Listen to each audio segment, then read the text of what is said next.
Hey, welcome back to my channel. So you guys, I have another video today, and I'm going to talk about someone who started OnlyFans like last week and has already made like $100,000. I know a lot of people have been talking about it, so I'm going to say what I think about it. I've already commented about this on Twitter, so if you guys are following me on Twitter, you'll already probably know my comments, and I'm going to link both of my Twitters below. Also, OnlyFans referral for anybody who's interested in joining OnlyFans. Okay, so Ruby Rose, who is an Instagram model, I think she also sings or raps. She has music out, and I know that she's kind of famous for dating rappers. I think she's famous for dating Playboy Cardi, but I'm not 100% sure about that. But she recently started her OnlyFans, and wow, like she really did good. Like the first day she made like 22K. And there has been a lot of controversy about that on the internet, and people are saying like, oh, she shouldn't do it. There's like two main reasons why people are kind of saying that, she shouldn't do it. I think that the first reason I was seeing that was from girls who really use that platform to hustle, start with a small amount of followers and build up using that platform, and use it for the reason to sell explicit content and become a content creator in that way.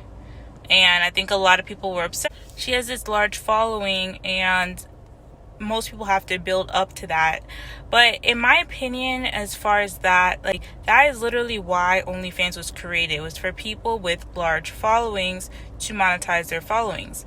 Now, I think it's really great that OnlyFans did not make like a minimum follower count, because I know other programs like, well, I'm not sure if it's still like this, but I know when I started using Amazon affiliate links, they wanted people to have like at least 5K. So once I had like 5,000 followers on Instagram, I submitted my Instagram for approval for Amazon affiliates. So OnlyFans could do something like that, and luckily they haven't, so anybody can start on that platform from the ground up. And I think that's helpful, because a lot of people have started a new Twitter or a new Instagram just particularly for their OnlyFans that doesn't have like their family on it, doesn't have like their childhood friends. It's just a new fresh Twitter.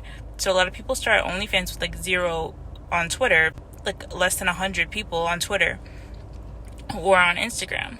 But for some people who are those larger profile, either Instagram models or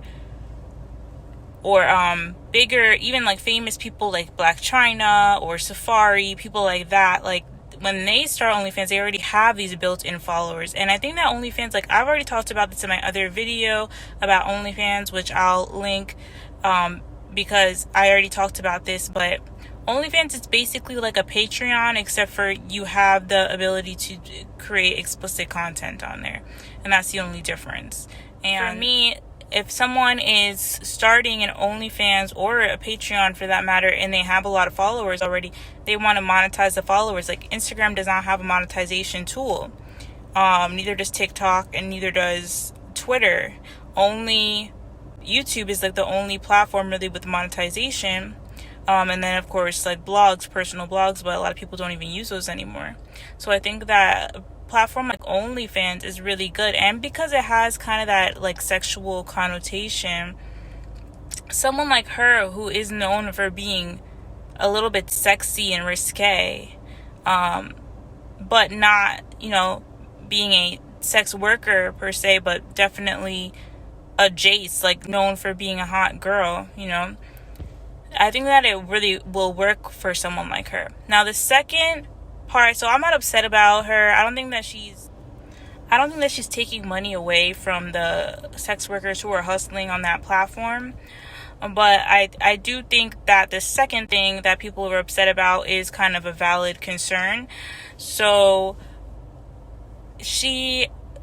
people who paid for her OnlyFans, which is a lot of people clearly paid for it, because I'm assuming that the majority of the money, there's a breakdown, maybe I can insert it if I can find it, but I know she posted a breakdown, and I don't know how much money she got from messages and how much money she got from her just subscriptions, but I'm guessing most of it came from subscriptions since it was just one day. Like, how many messages could she really send out in one day?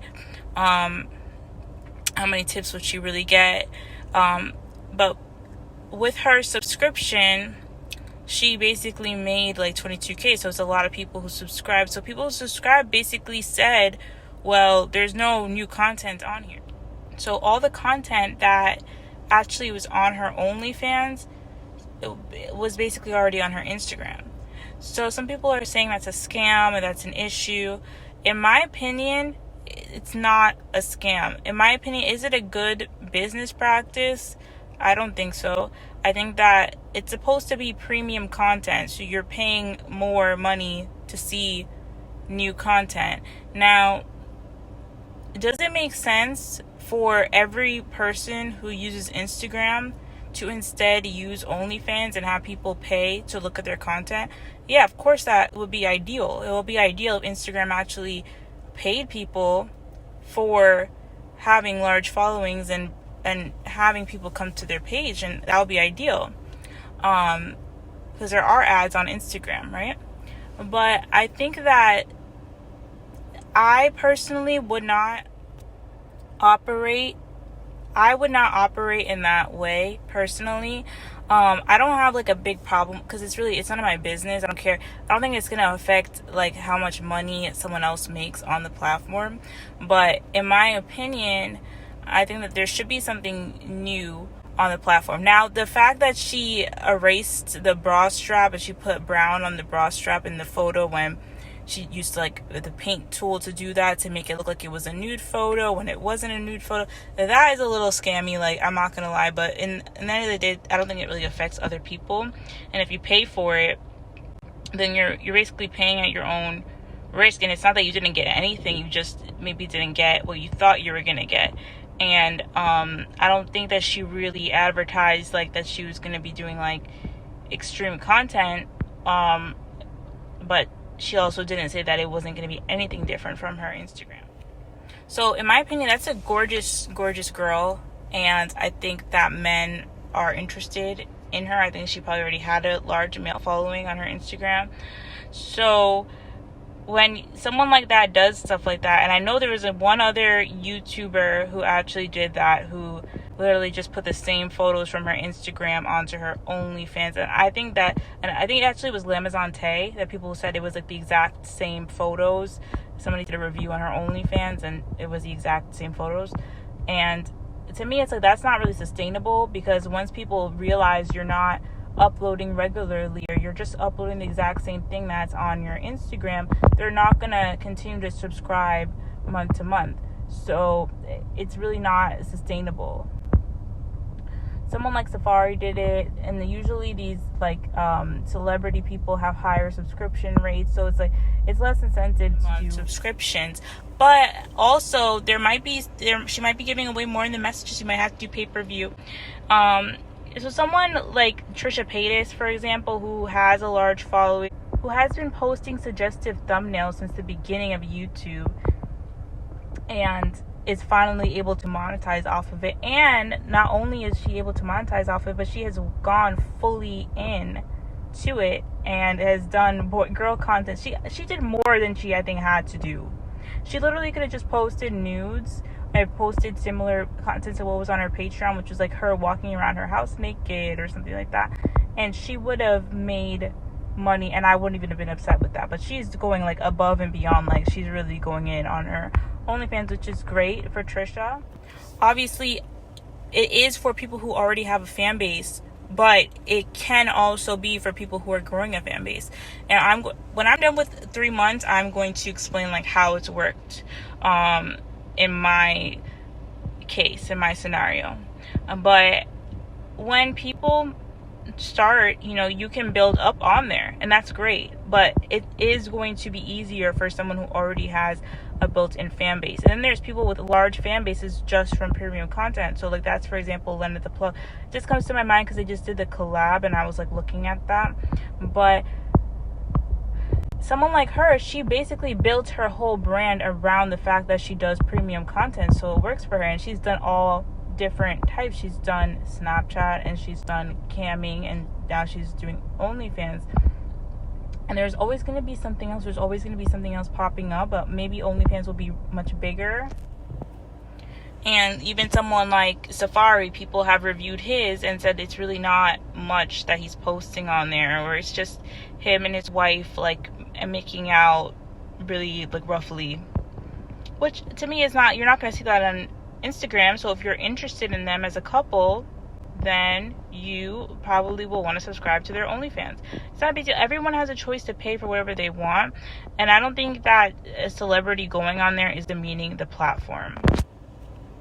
Another thing I've been seeing about celebrities is that I don't think that OnlyFans like has actually like shouted out Ruby Rose or anything like that, but what OnlyFans in their marketing and their social medias, they do not highlight any sex workers, and I think a lot of people were worried about that. And like, why don't they do that? But you have to understand, like, in this world, even the fact that I'm talking about this on YouTube is like crazy to me, because in this world, with the laws that we have in our country, as far as FOSTA and SESTA and all our internet laws, you don't want your program to look like you're sex worker friendly, even if you are, even if you intend to always be. When you don't want your public facing, and now everybody knows, and there's been New York Times articles and all this stuff about OnlyFans, but for them as a company, they are protecting a lot of their users by not putting out that they are a sex worker friendly company. Even the name of the parent company of OnlyFans is different from OnlyFans. I'm not going to even say it. If you want to find out the information, you can. It's not hard to find out, but it's not automatically apparent in your bank statement or anything like that. So if you're applying for a home, if someone looks up the name of this company you're getting a 1099 from, it's not going to come up like so in my opinion, that they're not really doing a bad thing to me. Now, to other people, they might have their own opinion. But for everyone who's watching this video, I just wanted to let you guys know what I thought about that on YouTube. As I said, I already talked about it on Twitter. I'll see you guys next time. Bye.